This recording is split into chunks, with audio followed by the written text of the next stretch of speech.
It's not enough just to point with alarm. It's not enough just to say, well, this is historically true, and it's not enough to lead the charge if you don't lead it anywhere.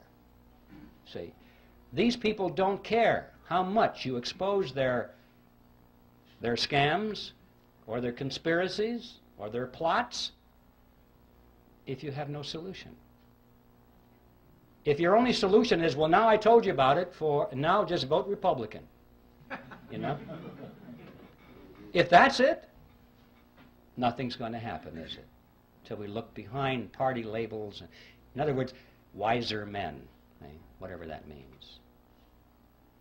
This is controlled opposition, ladies and gentlemen, and it's something that's been going on for a long time. These people are smart enough. Remember, they sold this Federal Reserve System in the face of opposition, and they did it by deception. They're smart enough to control their own opposition, or to create their own opposition if necessary, so they can lead it nowhere.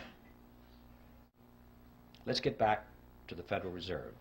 It gets an A on its report card for objective number 1, which is to maintain control over the money markets in New York. Did they reverse the trend toward private capital formation? Boy, did they ever. With interest rates brought down periodically to such attractive levels, individuals and corporations have been enticed away from saving their own money and going to the bank. You'd be a fool not to get that money at those low interest rates.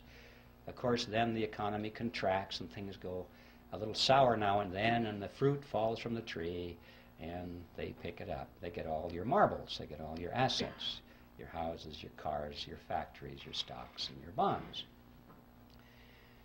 That's one of the reasons we've had so many bankruptcies in the decades past. Even those companies today which are hanging in there by the skin of their teeth because it's all they can do to make payments to service their debt to the banks. Notice that many of those companies are now sending more money to the banks as interest on their loans than they send to their stockholders as dividends on their stocks. Think about that.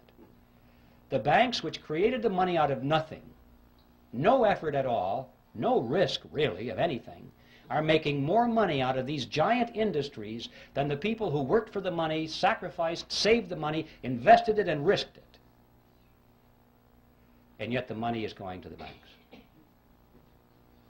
Yes, the Federal Reserve System, in fact, gets an A on its report card for reversing the trend toward private capital formation, and they did it with a flexible currency, just as they had planned to do it.